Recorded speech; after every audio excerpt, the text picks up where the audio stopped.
Irmãos, nesta manhã, para quem não sabe, amanhã é um domingo de Pentecostes. Quem sabia que estamos no domingo de Pentecostes? Quem sabia disso? Hoje é o domingo de Pentecostes. E nós vamos mesmo dar uma ênfase neste tema nesta manhã. E nós vamos celebrar a festa do Pentecostes. Claro, de uma maneira espiritual, não como Israel comemorava. Mas o objetivo nosso com esta festa de Pentecostes é que nós sejamos renovados no poder do Espírito de Deus. Quem aqui precisa ser renovado no poder do Espírito Santo? Nós poderíamos começar a buscar agora o toque de Deus, o poder do Espírito Santo em nossas vidas. Mas nós vamos fazer também o que é bíblico. Nós vamos lançar o fundamento, nós vamos lançar a base bíblica do Pentecostes. Quantos aqui querem aprender sobre o Pentecostes? Então nós vamos lançar a base da palavra, a base bíblica sobre a festa do Pentecostes, sobre o significado dela para Israel e para a igreja. E nós vamos, no final deste culto, nós vamos fluir no rio de Deus. Prepara o seu coração para fluir no rio de Deus, para fluir com o poder do Espírito Santo. Feche seus olhos agora. Fala: Senhor, eu preparo o meu coração nesta manhã, porque eu quero fluir na Tua presença. Eu quero ser tocado pelo Espírito de Deus. Eu quero que a minha vida flua. Eu quero sentir o toque do Espírito Santo. Eu quero ter a minha vida espiritual renovada. Eu quero estar cheio do Espírito Santo, como a Tua palavra alerta. Enchei-vos do Espírito. Senhor, que nesta manhã nós não sejamos apenas teóricos, Senhor, sobre o Pentecostes, mas que possamos, Senhor, vivê-lo nas nossas vidas, nesta manhã, neste culto. Espírito de Deus, Tu és bem-vindo aqui neste lugar, para tocar cada mente, cada coração, cada corpo. Senhor, Tu és Rei, Tu és Senhor, ó Deus, Tu governas sobre nós. Deus, vem encher esta sala cada vez mais com a Tua presença, com o Teu poder, em nome de Jesus. Quem pode dizer amém? Irmãos, antes de nós chegarmos ao entendimento do que é o Pentecostes espiritual, o Pentecostes vivido, praticado pela igreja, antes de nós chegarmos aí, eu quero me deter um pouquinho para explicar como que era a festa de Pentecostes celebrada pelo povo em Israel. Irmãos, vocês sabem que em Israel haviam 7 grandes festas, 7 ajuntamentos, 7 festas que eram mesmo marcantes na vida da nação, do povo de Israel. E nós normalmente conhecemos mais a festa da Páscoa. E nós já aqui celebramos a festa da Páscoa, que sabemos que ela é celebrada juntamente com pães asmos e primícias. Mas lembra que nós celebramos aqui no início do ano? Páscoa, pães asmos e primícias. A festa a seguir às primícias era a festa do Pentecostes. E depois então haverá outras 3 festas que nós vamos falar delas depois. Então depois de Páscoa, pães asmos, primícias, então depois de 50 dias das primícias, celebra-se então a festa do Pentecostes. Mas para Israel, vamos entender como que isso funcionava para Israel. Porque hoje, quando a gente fala de Pentecostes, o que você pensa quando a gente fala de Pentecostes? Todo mundo pensa no Espírito Santo. Mas não era assim em Israel. A maneira que eles celebravam a festa, o significado era um pouco diferente. E por isso que é importante falarmos sobre isso um pouco. Em Israel, a festa de Pentecostes era uma festa para se celebrar, comemorar, festejar a colheita dos grãos. Então é o seguinte, você se lembra então que na festa das primícias, eles moviam os primeiros feixes da colheita, ou seja, eles tinham feito uma plantação, então os primeiros feixes ali eram movidos como primícias diante do Senhor. Então começava-se aos poucos a colheita. Então contavam-se então 7 semanas de colheita dos grãos, cevada, e mais adiante também viria a colheita do trigo. mas principalmente era cevada e trigo. Irmãos, e eles começavam a colher. E esta festa de Pentecostes, em Israel, no início, em Êxodo, ela não levou o nome de Pentecostes. O nome dela, a partir da sua instituição no Êxodo, o nome da festa era Festa da Colheita ou Festa das Semanas. Era chamada Festa das Semanas porque após as primícias contava-se exatamente 7 semanas.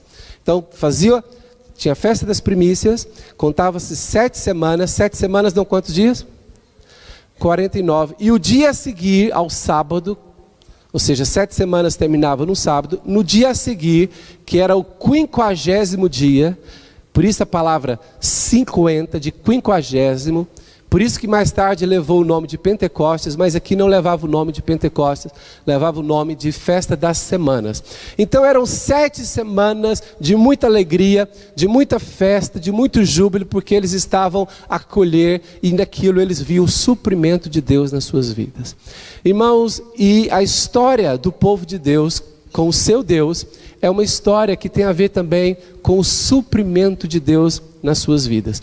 Então Deus é o Deus que dá o sol, que dá a chuva, e Deus é que faz com que a semente cresça e que haja uma lavoura, haja agricultura, haja uma boa colheita.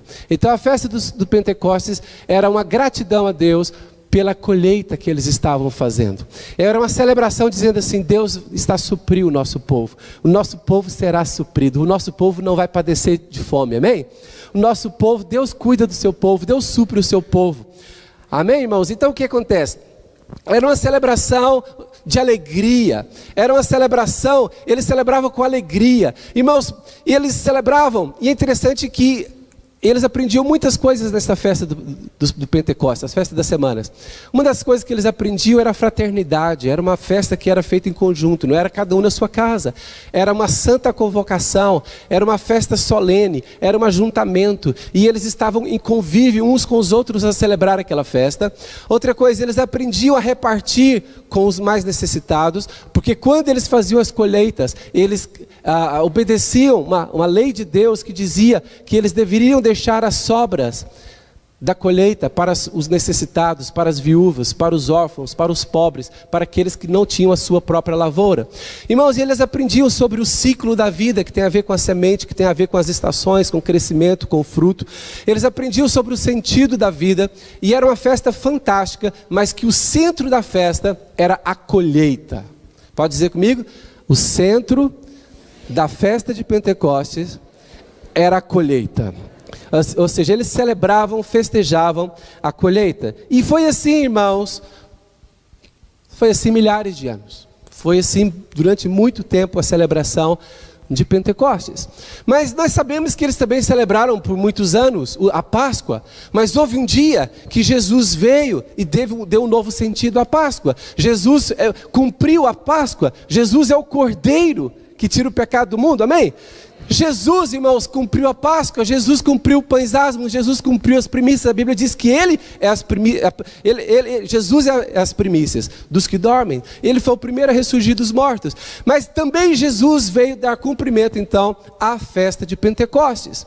E então Jesus, irmãos, de uma maneira linda, maravilhosa, Jesus, depois que ressuscita dos mortos, Jesus anda na terra por 40 dias.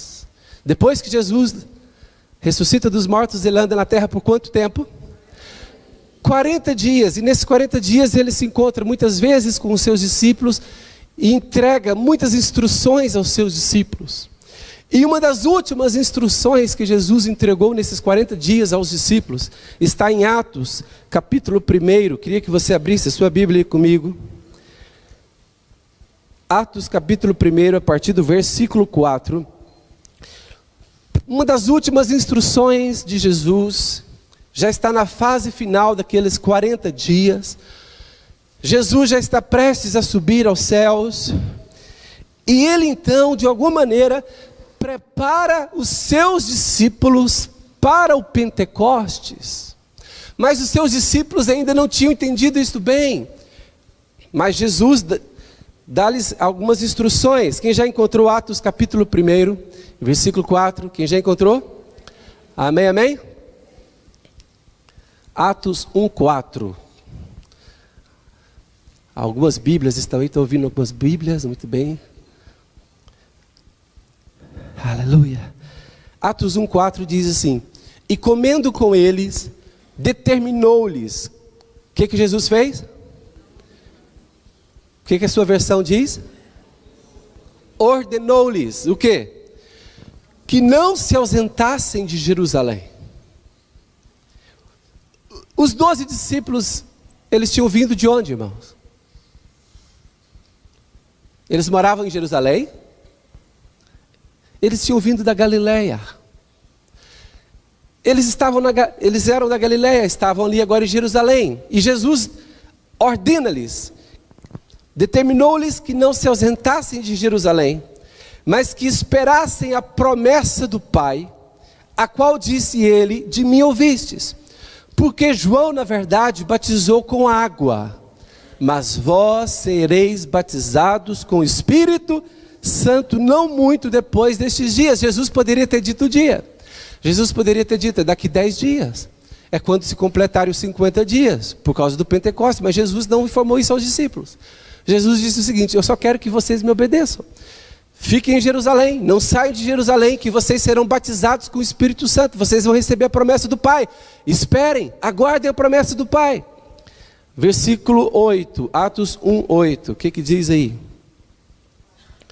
Mas recebereis poder ao descer sobre vós o Espírito Santo, e então sereis minhas testemunhas, tanto em Jerusalém, Judeia, Samaria e até os confins da terra. Interessante que Jesus dá uma ordem de que eles seriam testemunhas. Jesus mostra círculos concêntricos, Jesus mostra distância geográfica. Jesus diz o seguinte: vocês serão com o poder do Espírito Santo, vocês serão minhas testemunhas em Jerusalém, onde vocês estão, na Judeia, ou seja, vocês vão sair de Jerusalém, mas não é só na Judeia, vocês vão sair dos limites da Judeia, Samaria e até os confins da terra. Jesus está dizendo o seguinte: o avanço do testemunho do Evangelho, ele é crescente, ele começa no lugar onde nós nos encontramos, onde estamos, e ele avança, e vai rompendo barreiras, vai rompendo fronteiras, amém, irmãos? Jesus disse então, eu já falei isso aqui em outra pregação, que para nós compreendermos o contexto, não era fácil para os discípulos, irmãos, permanecerem em Jerusalém. E permanecerem sem pregar o Evangelho. Porque eles já conheciam Jesus. Eles já estavam comprometidos com Jesus no final dos 40 dias da ressurreição de Jesus. Irmãos, até Pedro já tinha sua vida corrigida, consertada. Até Pedro, Jesus já tinha tido uma conversa com ele. Irmãos, para os discípulos, esperar para pregar o Evangelho era um pedido muito complicado, porque eles já estavam cheios de Deus. Entenda bem, eles estavam cheios do conhecimento de Deus, do amor de Deus, do entendimento da obra de Jesus Cristo. Mas Jesus disse o seguinte: mas falta algo, falta o poder do Espírito Santo. Jesus disse: esperem até que vocês sejam batizados com o Espírito Santo, e recebereis poder ao descer sobre vós o Espírito Santo, e sereis minhas testemunhas, tanto em Jerusalém, Judeia, Samaria e até os confins da terra. Jesus sabe o que está a fazer aqui, entende, irmãos? Então Jesus sobe aos céus, se ausenta depois de 40 dias estando aqui na terra. E os discípulos não têm noção de quando viria o Espírito Santo. Os discípulos não entendiam se era 2 dias depois, 3, 6, 15, 20 ou 30. Mas, irmãos, a única coisa que eles tinham que fazer era esperar e era obedecer. E é interessante que, então, Jesus dá esta ordem, sobe aos céus, e os discípulos, em número de 120, diz comigo por favor, 120... Eram 120 discípulos, não eram somente os 12, eram 120 discípulos que estavam ali reunidos à espera do Espírito Santo. E é interessante, irmãos, que eles sabiam que estava a chegar a próxima festa de Israel, que era o Pentecostes. E naqueles dias a festa já tinha o nome de Pentecostes. Lembra que eu falei que desde Êxodo, em todo o Velho Testamento, qual era o nome da festa? Festa das Semanas, Festa das Semanas. Esta festa só veio levar o nome de Pentateuco a partir da influência grega, da cultura grega. Inclusive Pentecoste vem de uma palavra grega, de origem grega. Em Israel esta festa era sempre chamada Festa da Colheita ou Festa das Semanas. Mas na época do Império Grego, esta festa, porque ela é feita no 50º dia depois das primícias, como ela é no dia 50, no 50º, Então eles pegaram emprestada esta palavra do grego, Pentecoste, e deram nome à festa de Pentecostes. Nos dias de Jesus, todo mundo conhecia a festa. Se alguém dissesse festa das semanas, eles compreenderiam, mas o nome vigente já era Pentecostes. Para os judeus dos dias de Jesus, essa festa já era conhecida como festa do Pentecostes. E os discípulos sabiam que estava próximo àquela festa. E é interessante que chega no dia da festa do Pentecostes. Lembra que eu disse como que era comemorada a festa? Como era comemorada? Ajuntamento, santa convocação, toda a gente se reunia, todo mundo se encontrava em Jerusalém, judeus, descendentes de outros povos, mas judeus convertidos de outros povos, judeus que viviam em outras regiões, eles se ajuntavam ali em Jerusalém para a festa de Pentecostes, porque Pentecostes era uma das 3 festas que exigia que o povo fosse a Jerusalém. E é interessante que os discípulos estão ali, e eles, sem se darem conta, acontece algo diferente naquela festa. Eles já tinham participado daquela festa durante muitos anos. Só para os irmãos terem uma ideia, aqueles discípulos celebraram aquela festa tanto tempo, tantos anos. Desde quando eles nasceram, eles celebravam aquela festa de Pentecostes. Eles sabiam que era um ajuntamento solene, viam muitas pessoas de todos os lugares. Outra característica da festa, a festa não discriminava ninguém. Todos poderiam participar dela. Os filhos, os servos, né, que eles tinham servos na época, os servos, os estrangeiros, os órfãos, as viúvas. Era uma festa mesmo inclusiva, era uma festa aberta. Irmãos, e eles estavam ali naquela festa aberta, aquele tanto de gente reunido, e eles, os 120, já estavam reunidos ali, já há 10 dias. E agora chega o povo. E eles pensaram, ai, chegou o dia do Pentecostes, da festa, e ainda Jesus, a promessa do Pai não veio. Mas abre em Atos 2, verso 1 a 4. É interessante que os discípulos provavelmente não esperavam que seria naquele dia. Provavelmente eles não esperavam isso. Mas Jesus planeou tudo. Deus planeou tudo para que o enchimento com o Espírito Santo, o batismo com o Espírito Santo acontecesse justamente no dia principal da celebração de Pentecostes, que era no 50º dia. Então Atos 2:1, o que está escrito aí? O que diz isso a Bíblia? Ao cumprir-se o dia de Pentecostes, diga comigo, ao cumprir-se o dia de Pentecostes, ou seja, no 50º, no dia 50, quando todo o povo estava reunido em alegria, em festa, celebrando o quê? A colheita bem sucedida. Ele estava a celebrar, a festejar isso. Ao cumprir-se o dia de Pentecostes, estavam todos reunidos no mesmo lugar. Os discípulos estavam todos reunidos no mesmo lugar. Quantos discípulos eram?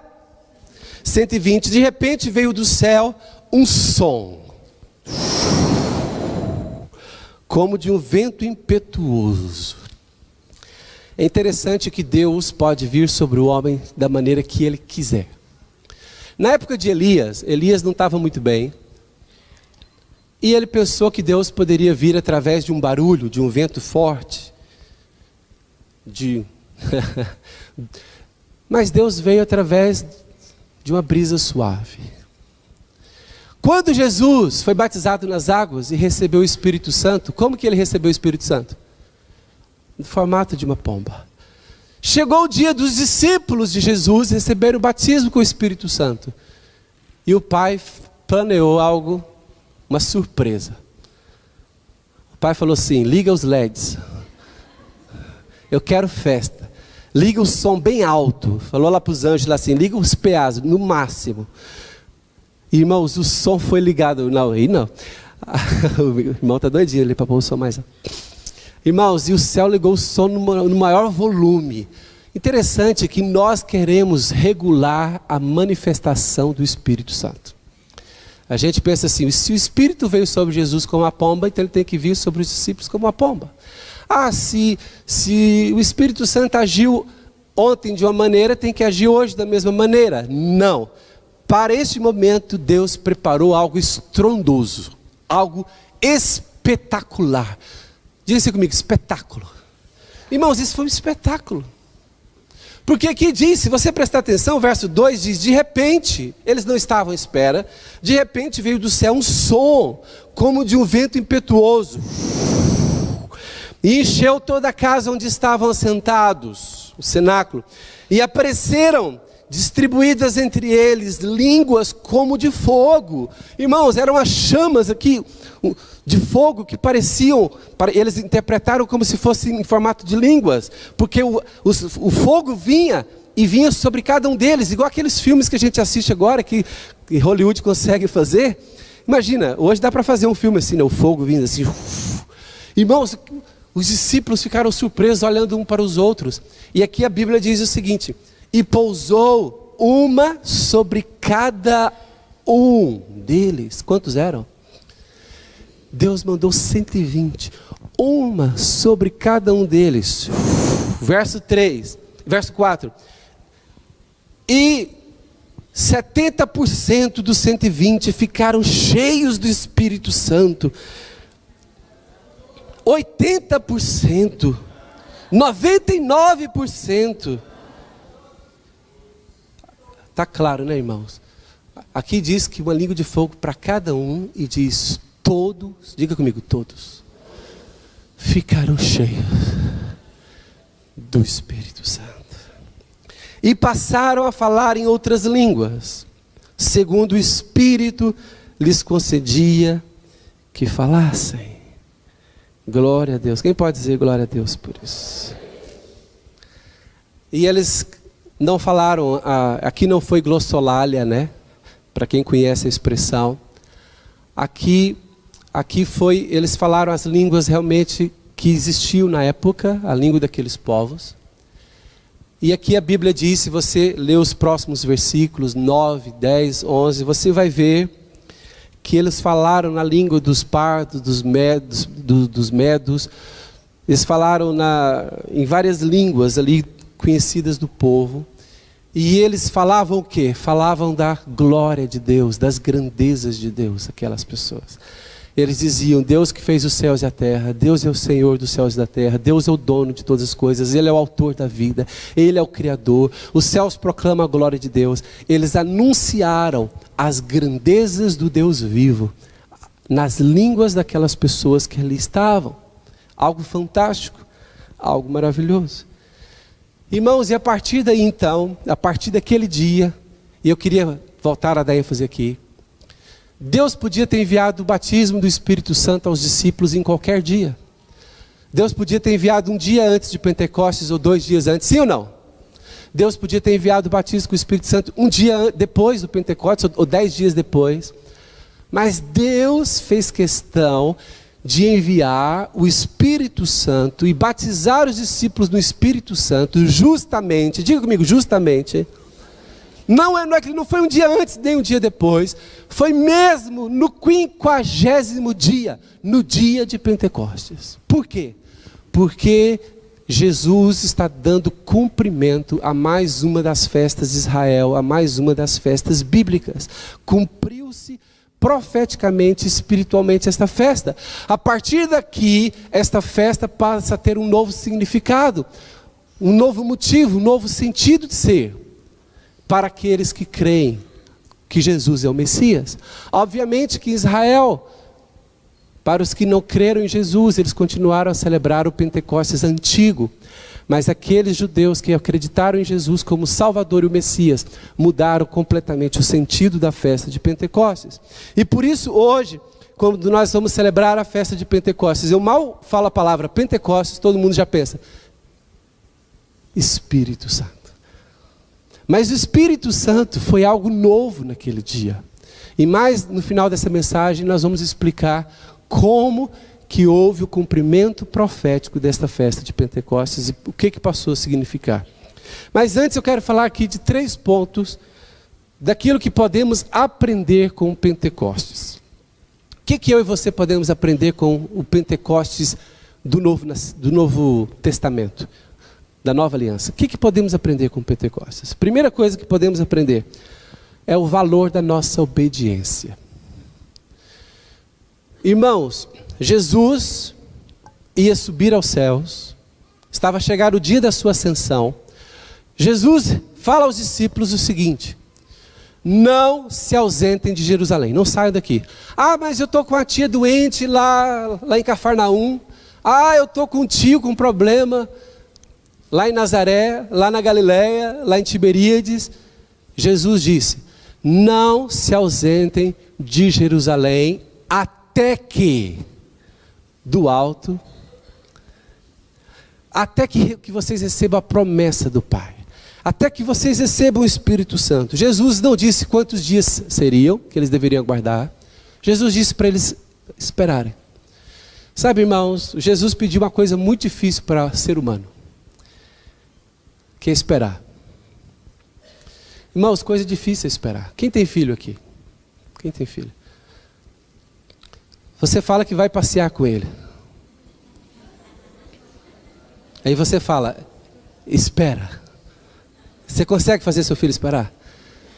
Você altera o horário do passeio porque você fica incomodado. Você eu já não aguento. Eu era para passear à tarde, vou passear de manhã, já não aguento.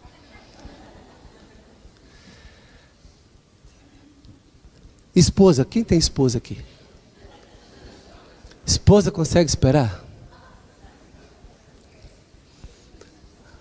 Quando ela quer comprar alguma coisa? Marido, quem tem marido aqui? Marido consegue esperar quando ele quer jantar?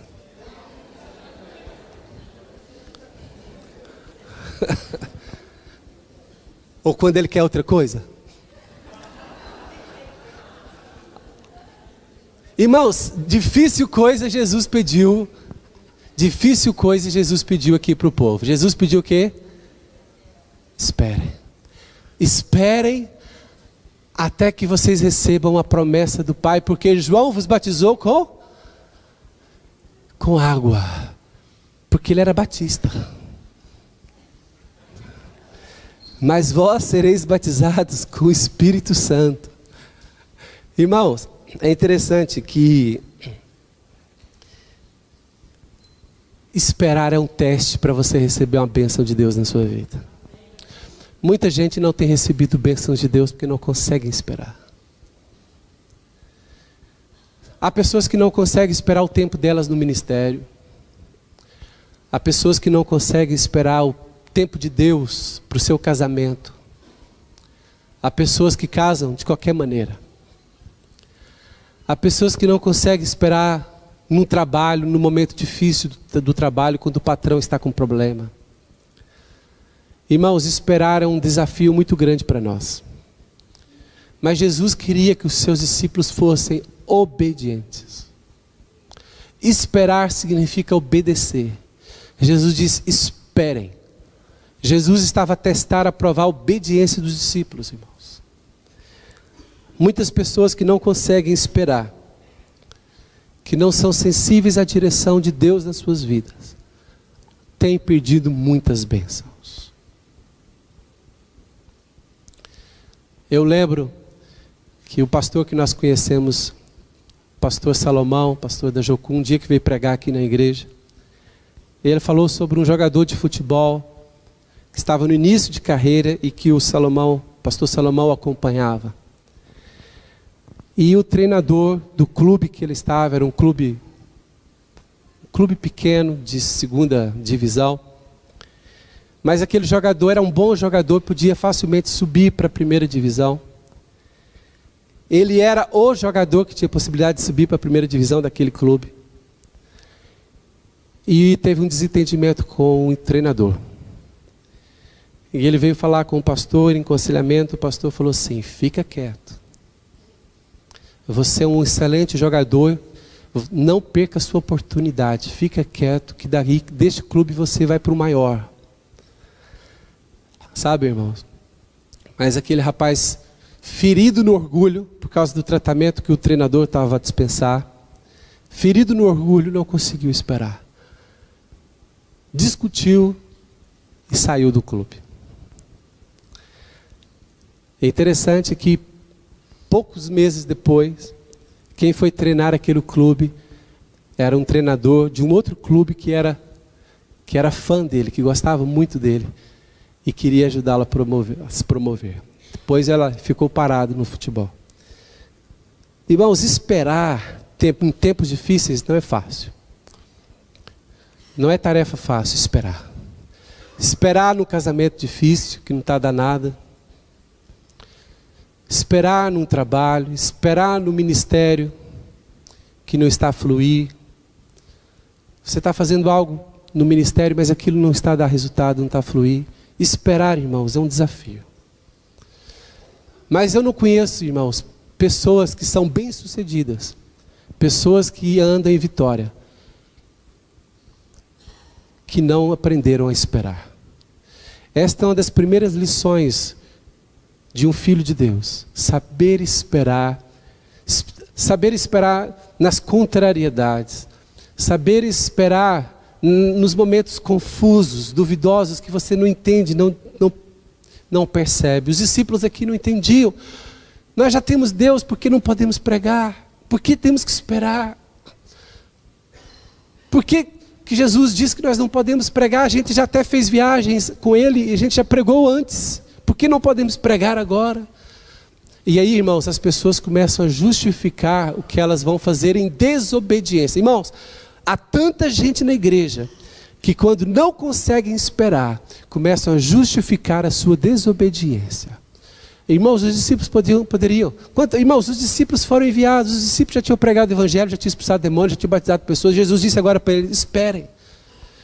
E justamente no momento que eles estavam cheios de Deus, Jesus disse: espera. Quantas pessoas não conseguem esperar um ano? Alguns não conseguem esperar um mês. Outras não conseguem esperar, irmãos, um dia.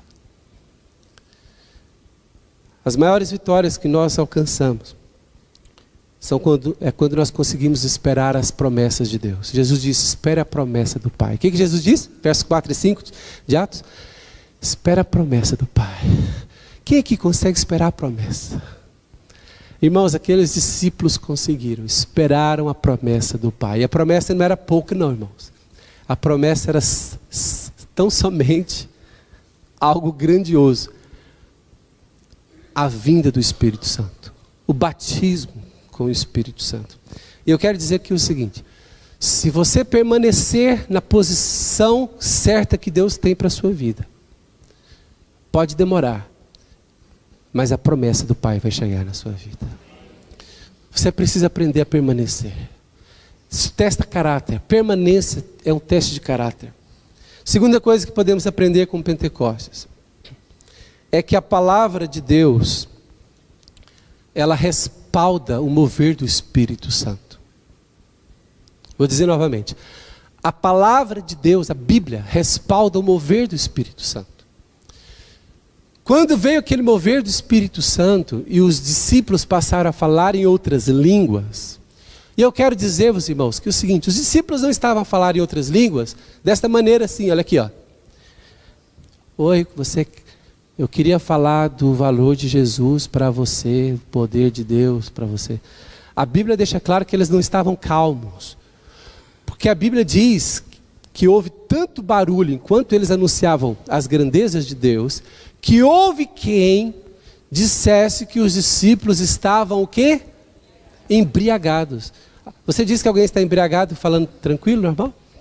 Irmãos, os discípulos estavam eufóricos. Quem aqui já sentiu um toque de Deus na sua vida e ficou eufórico? Quem aqui já ficou exuberante? Eu quero me deter um pouco nisso daqui porque é importante. Os discípulos, irmãos, tiveram uma experiência com o sobrenatural. Irmãos, eles tiveram experiência com o fogo que veio do céu. Irmãos, se o fogo veio do céu, como veio aqui sobre os discípulos, diz que uma língua de fogo pousou sobre cada um. Se uma língua de fogo pousar sobre você e você disser assim, amém, aleluia. Irmãos, pode morrer. Crentes assim não dá nada. Porque é o seguinte, irmãos, como que o fogo vem na sua vida e você fica lá uma lesma? Impossível. Irmãos, eles foram confundidos com pessoas bêbadas, embriagadas, porque eles ficaram muito motivados, exuberantes, eufóricos. Eles saíam falando, diz que eles anunciavam as grandezas de Deus nas línguas daquelas pessoas todas.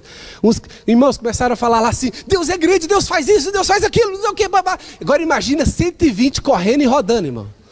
De um lado para o outro. Deus é isso, Deus é grande, Deus é poderoso, Deus não sei o que, aleluia, aleluia. Irmãos, aquilo, por isso que hoje em dia, quando você vê essa igreja pentecostal, algumas exageram.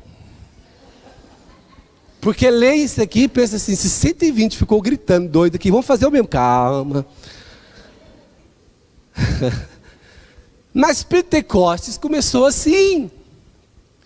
Irmãos, o povo foi confundido com pessoas bêbadas. Agora é o seguinte, já viu que a crítica do mundano, a crítica do ímpio, ela não tem razão de ser?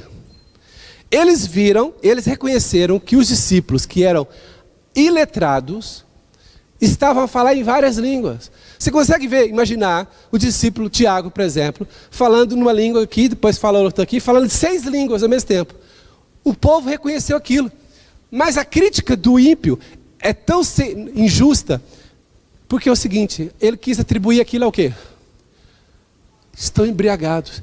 Mas existe alguma bebida que a pessoa bebe e é um poder sobrenatural. Imagina só se fosse assim. Aí você viaja para aqui na Europa, você passa aqui pela Espanha e já fala espanhol. Aí você fala: preciso beber mais uma coisinha aqui porque eu vou entrar em França. Aí bebe um pouquinho e fala francês. Aí você fala: vou beber mais outra coisinha porque eu quero falar italiano. Irmãos, as críticas do mundo contra nós são mesmo assim, são injustas. Eles estão bêbados, por isso está acontecendo isso. Olha, se fosse, era algo mais sobrenatural ainda do que pelo Espírito. Falar nas línguas das pessoas ali, pela bebida, era algo ainda mais fantástico, mais sobrenatural do que estava acontecendo. Então, irmãos, é assim. Sobre a reação que nós temos ao toque do sobrenatural. Por exemplo, cada pessoa tem a sua própria personalidade, cada pessoa tem o seu próprio temperamento, o seu feitio, a sua maneira de ser. Por exemplo, quando uma pessoa leva um susto, já viu que cada pessoa se assusta de uma maneira diferente? Uma se assusta assim, e outras?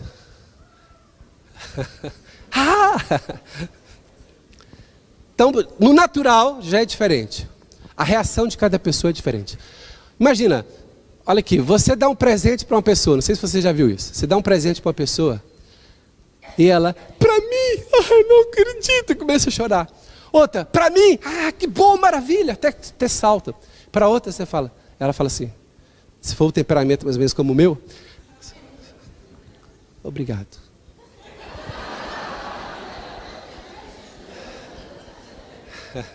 É verdade. Cada pessoa tem uma reação diferente às coisas naturais. Agora é o seguinte, se cada pessoa tem uma reação própria às coisas naturais, você consegue entender a dimensão quando vem algo do céu, algo sobrenatural sobre a carne humana, sobre a alma humana, sobre os sentimentos humanos, sobre as emoções humanas.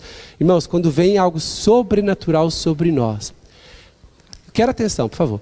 Cada pessoa responde, cada pessoa reage de uma maneira diferente da outra. E isso precisa ser respeitado. Não é a questão de alguém que foi mais tocado do que o outro. Não é questão de alguém ser mais espiritual do que o outro. Alguém fala assim, olha tanto que aquele irmão espiritual, o Espírito de Deus veio sobre ele e ele está ali pulando. Mas o outro não é muito espiritual não, que o outro está assim. Irmãos, não julgue por aí. Porque a manifestação do Espírito, a manifestação do sobrenatural, vai tirar reações diferentes de pessoas diferentes. E aquilo não é sinal de espiritualidade. Não é. É apenas uma reação do humano ao celestial. É apenas uma reação da carne àquilo que é espírito. É apenas a reação dos sentimentos, das emoções, àquilo que é sobrenatural. Então é o seguinte, quando Deus toca numa pessoa, aquela pessoa terá uma reação ao toque de Deus à medida de sua personalidade, feitio, temperamento e assim por diante. Então é o seguinte, quando nós formos orar aqui no final desta reunião, nós não vamos estar olhando para ninguém, é você e Deus. Ah, mas aquela pessoa sentiu o toque de Deus, levantou as duas mãos. E eu levantei só uma, será que eu sou menos espiritual? Ah, aquela pessoa caiu no chão, eu não caí, não precisa. Ah, aquela pessoa sentou, ah, aquela pessoa está a chorar. Irmãos, esta é a riqueza da igreja, a diversidade. Deus é um só, e quando Ele vem, cada pessoa tem a sua reação. Cada pessoa tem a sua resposta. Agora é o seguinte, sabe qual é o problema dos crentes? Que não entendem isto? É que é o seguinte, um dia você foi batizado no Espírito Santo. Eu lembro até hoje o dia que eu fui batizado com o Espírito Santo.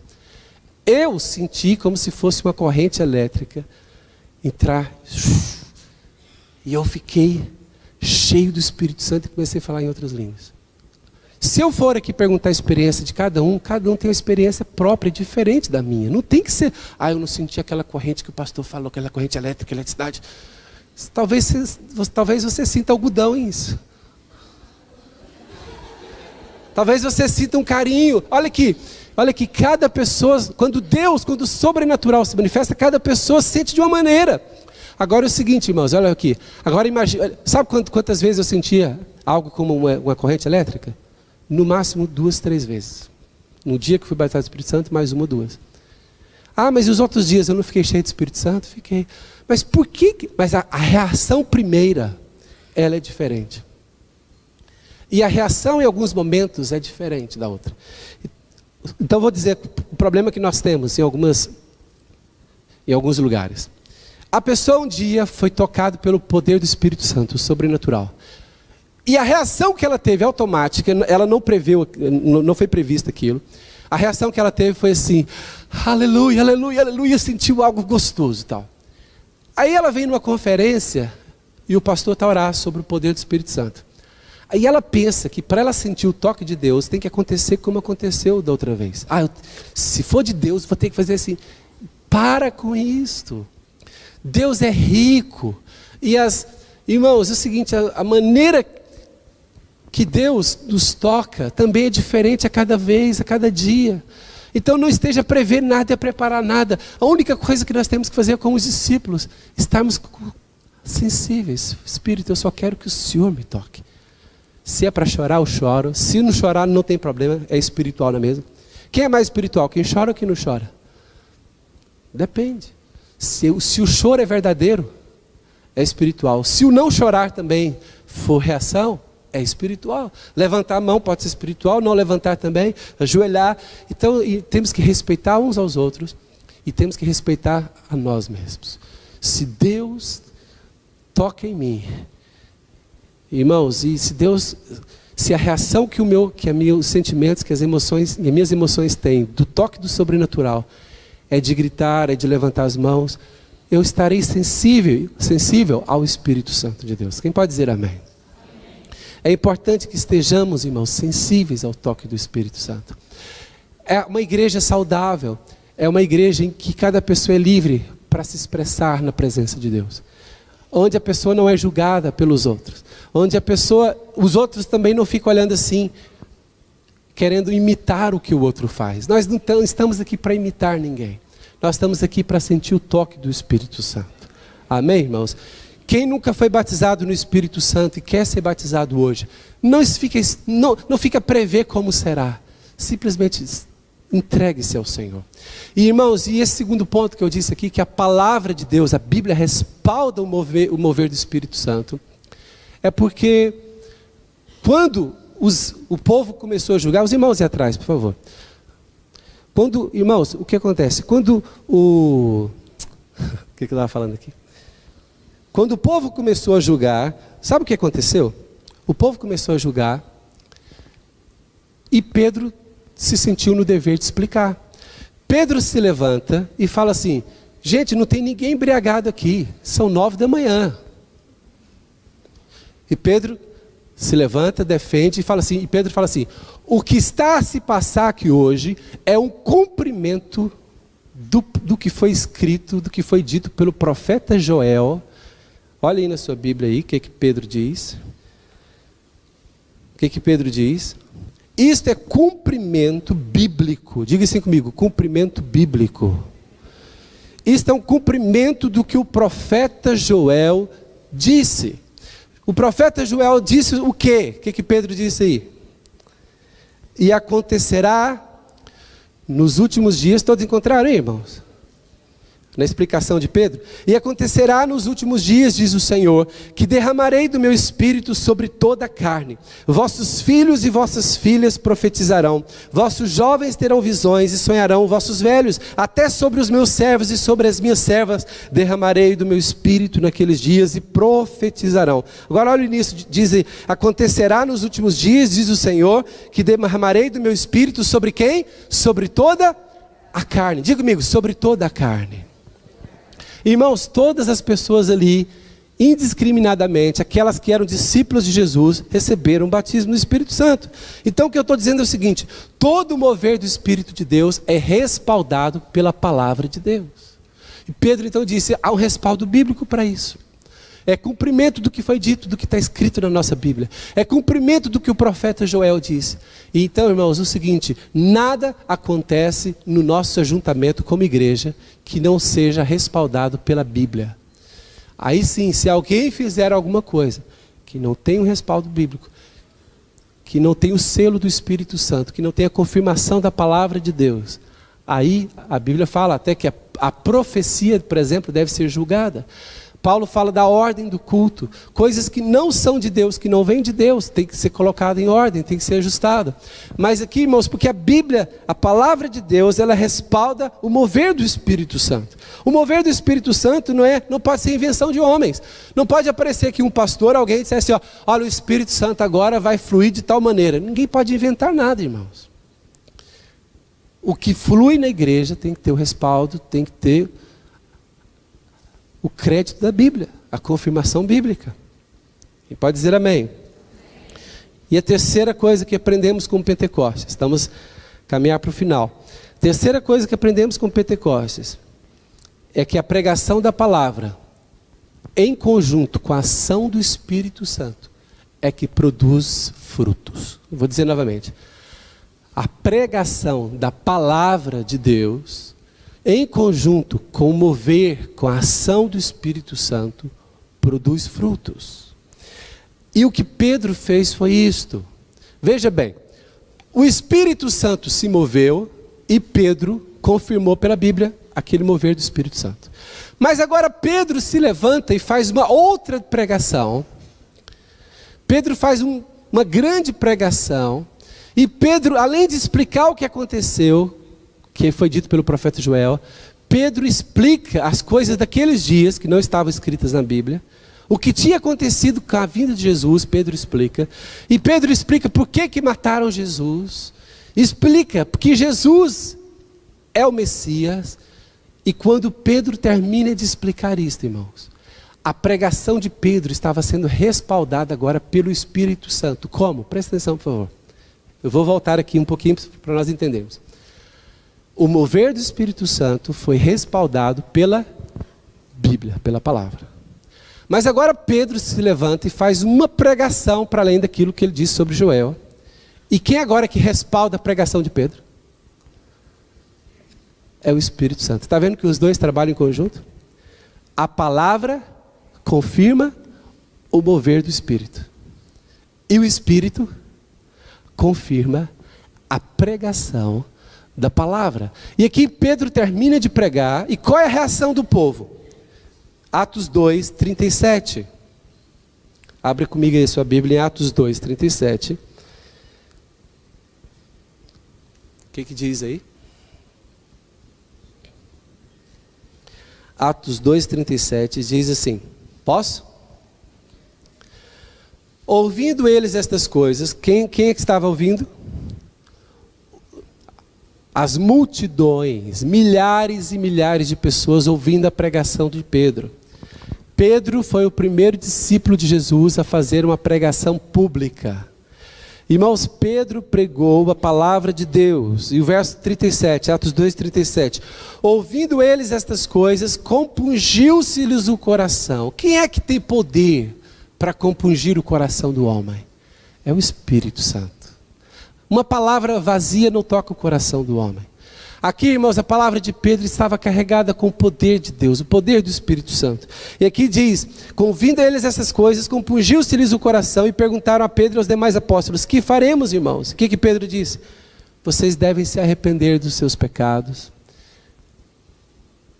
receber Jesus, como Salvador e ser batizados. Devem ser batizados. O que aconteceu então? Como que termina aí o texto? Quantos foram batizados, irmãos? Quase 3.000 pessoas foram batizadas. Diga assim comigo, 3.000 pessoas. Então eu vou confirmar o terceiro ponto. A pregação da palavra, em conjunto com o agir do Espírito Santo, com a ação do Espírito Santo, produz frutos. Você pode repetir isso comigo? A pregação da palavra, mais a ação do Espírito Santo, produz muitos frutos. Quantos frutos apareceram aqui agora? 3.000 batizados. Glória a Deus. Você quer ser uma pessoa frutífera? Quem quer ser frutífero? Como que você pode ser frutífero no seu grupo de vida? Como? Pega esse terceiro ponto que eu falei. Qual é o terceiro ponto? A pregação da palavra, mais a ação do Espírito produz frutos. Pode faltar a palavra? Pode faltar o Espírito? Aqui você vê no Pentecostes o trabalhar em conjunto da palavra e do... O Espírito agiu, a palavra confirmou. A palavra foi pregada e o Espírito confirmou com sinais e maravilhas. Os principais sinais e maravilhas tem a ver com salvação de pessoas, com conversão. E agora eu quero explicar então o cumprimento profético do Pentecostes. Pentecostes anteriormente, como eu tinha dito, era uma festa marcada pelo celebrar, era um festival da colheita. Eles passavam a foice na colheita, na plantação, levavam a colheita, distribuíam, celebravam, era uma celebração da vitória alcançada da colheita. Por que Jesus só deu o Espírito Santo como batismo aos discípulos no dia de Pentecostes? Por quê? Por que teve que ser no dia de Pentecostes? Estamos chegando aqui ao cumprimento profético dessa festa. Porque aquela festa era a festa da colheita do plano natural. Era colheita mesmo, de lavoura, agricultura. Cevada, trigo, grãos. Mas aquela festa, ela estava a profetizar um outro tipo de colheita, que é a colheita de vidas para o reino de Deus. Por isso, mas olha aqui, a colheita natural, eles poderiam celebrá-la todos os anos sem o Espírito Santo. Mas a verdadeira colheita de almas para a glória de Deus só poderia ser feita depois que o Espírito Santo fosse dado ao homem à terra. Vocês entenderam o que eu estou a falar? A verdadeira colheita de almas só poderia ser dada depois que o Espírito Santo fosse dado ao homem. Por isso que Jesus escolheu o dia de Pentecostes para dar o batismo do Espírito Santo. No dia de Pentecostes, aí muda o sentido da festa. Vem o Espírito Santo sobre os discípulos. Logo a seguir, eles têm a primeira colheita da igreja na terra. O lançamento da igreja foi um lançamento já com a grande colheita. 3.000 almas. E então os discípulos entenderam. Vamos deixar de celebrar agora o Pentecostes natural, colheita de grãos. E agora começamos a festejar um Pentecostes espiritual, colheitas de vidas para a glória de Deus. Irmãos, e eles entenderam isto. E por que hoje, quando eu falo assim, Pentecostes, qual a primeira palavra que você pensa? Mas agora você precisa pensar nessa outra palavra, colheita.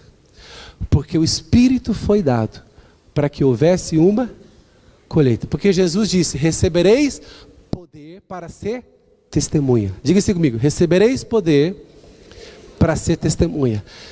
Testemunha onde? Sintra, Lisboa, Portugal, Europa, continentes da terra. Sintra, Lisboa, Portugal, Europa, continentes da terra. Jesus disse: recebereis poder ao descer sobre vós, sereis minhas testemunhas, tanto em Jerusalém, Judeia, Samaria, até os confins da terra. O porquê do mover do Espírito Santo? Irmãos, Deus dá o seu Espírito. Não é para que o seu povo fique aqui brincando de coisas espirituais. Nós não podemos ser pentecostais nesse sentido. Nós somos pentecostais, a gente gosta de sentir o poder do Espírito Santo. Nós não queremos ser pentecostais nesse sentido. Nós podemos reagir ao Espírito Santo? Sim. Mas nós queremos ser pentecostais de maneira completa, plena.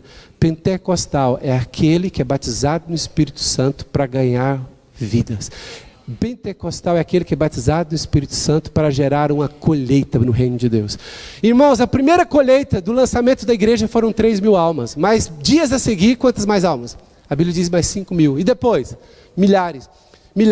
E, irmãos, a colheita nunca parou e ela continua até hoje. Até hoje nós vivemos o cumprimento de Pentecostes na terra, porque o Espírito Santo ainda não foi tirado daqui. Enquanto o Espírito Santo estiver na terra, há Pentecostes para nós. Fala para a pessoa que está ao seu lado: enquanto o Espírito Santo estiver na terra, haverá Pentecostes na terra, haverá Pentecostes na igreja. Pentecostes é ação, é mover do Espírito Santo. Sabe, irmãos, Deus é poderoso. Durante muitos anos na história da igreja, a igreja se esqueceu do Espírito Santo. Ou vocês acham que em todos os séculos o Espírito Santo estava exaltado? Não, infelizmente. Desde esse acontecimento aqui de Atos, quantos anos se passaram, irmãos? Quase 2.000, nós estamos em 2015. Quase 2.000 anos passaram. Em todos os séculos houve Pentecostes? Infelizmente, não temos história disto, relatos disto. Mas temos alguns relatos da história, que diz que em todos os lugares, em qualquer lugar da terra, sempre onde houve um grupo de pessoas, por mais menor que fosse, pequeno que fosse, e aquele grupo pequeno de pessoas tivesse fome de Deus e buscasse o Espírito Santo, sempre que houve um pequeno grupo a buscar o Espírito Santo, o Espírito de Deus veio com poder sobre eles. E eles atraíram multidões, fizeram colheitas. A história mais marcante dos nossos dias sobre um Pentecostes aconteceu no ano de 1906. É a mais marcante de todas nos nossos dias. Mas a gente quer outra mais para os nossos dias agora, meus irmãos. Mas a mais marcante aconteceu em 1906, a mais próxima de nós, poderosa, marcante, foi em 1906, foi em Los Angeles, nos Estados Unidos. É conhecido, se você quiser estudar, pesquisar depois no YouTube, na internet, é conhecido como Avivamento da Rua Azusa. Avivamento da Rua Azusa aconteceu começou em 1906 e começou como? Começou com Pentecostes. Começou com as pessoas orando e esperando o poder de Deus. E as pessoas, enquanto oravam e esperavam o poder de Deus veio sobre elas, de maneira sobrenatural. E elas começaram a ter reações que para os outros crentes eram estranhas. Uns tremiam, outros levantavam as mãos, outros ajoelhavam, outros caíam. Eram reações que muitos não entendiam e até criticavam. Mas aquele povo ficou tão cheio de Deus, que a história daquele avivamento mostra que havia pessoas que já por 3 domingos tentavam ir ao culto e não conseguiam entrar. Porque a fila estava nos próximos quarteirões da igreja. E a pessoa entrava, ficava 5 horas na fila e falava assim: eu tenho que fazer o jantar para o meu marido, não dá para continuar. No outro domingo ficava mais 5 horas na fila, não dava para entrar. Há relatos de pessoas que falaram: tem 3 semanas que eu não consigo entrar na igreja. Durante segunda, terça, quarta, quinta, sexta, sábado, domingo, 24 horas por dia a igreja aberta e o povo orando e chorando e se arrependendo dos seus pecados. Diz que há algumas pessoas que nem crentes eram, elas durante a semana, alguém dizia, durante a semana já não tinha fila, durante a semana, entra, vamos entrar. Nem crente a pessoa era, quando ela entrava, ela começava a chorar. Eu sou um pecador, eu tenho feito coisa errada, eu quero me confessar com alguém. Algumas nem pediu para confessar com alguém, algumas já caiu e chorando. Senhor, me perdoa, Deus me perdoa, eu quero aceitar Jesus. Sabe, irmãos? E esse Pentecostes, você fala assim, mas e qual foi o fruto? Qual foi a colheita desse Pentecostes? Quer que eu diga a colheita? Os maiores movimentos evangélicos do século XX, todos os maiores movimentos evangélicos do século XX nasceram desse avivamento, desse Pentecostes. E a Assembleia de Deus nasceu aí, Igreja de Deus, Quadrangular, Evangelho Pleno, Congregação Cristã, todas essas igrejas que creem no poder do Espírito Santo nasceram aí, foram os maiores movimentos evangélicos do século XX. Sabe, irmãos? E nos dias de hoje, a igreja tem uma tendência incrível de se tornar teórica, de se tornar natural. Nós temos uma tendência incrível de aprender a Bíblia, aprender as coisas, mas não praticá-las e não vivê-las. Sabe, irmãos? Pentecostes não foi algo que Deus trouxe para uma vez só. Pentecostes, como eu digo, o cumprimento bíblico, hoje a celebração desta festa nos nossos dias, como que será? Como que você imagina que seja a celebração de Pentecostes hoje nos nossos dias? Buscando o quê? O Espírito Santo. Para quê? Para termos o poder de Deus para uma grande colheita. E onde a colheita há o quê? A festa, a alegria. Pentecostes era uma festa de alegria, muita celebração. Do jeito que você está, feche seus olhos. Enquanto os irmãos de louvor vêm aqui. Sentado mesmo, feche seus olhos.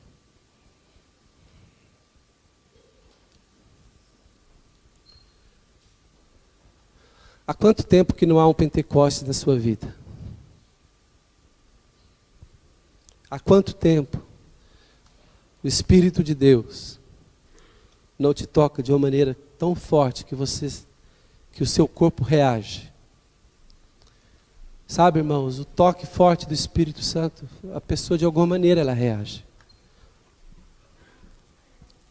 Ou em oração, ou em louvor, ou em lágrimas, ou em clamor, ou em brado. Quando há um toque do Espírito Santo, de algo que é celestial, sobrenatural, naquilo que é humano. Sempre que o espiritual toca no humano, há uma diferença de potencial. Há uma diferença de potencial quando algo sobrenatural, algo do céu toca o humano. Você é humano. Sempre que o espiritual toca você, há uma diferença de potencial. E essa diferença de potencial traz uma descarga elétrica. Traz uma reação à sua vida. E eu pergunto, quanto tempo você não sente o toque do Espírito Santo na sua vida?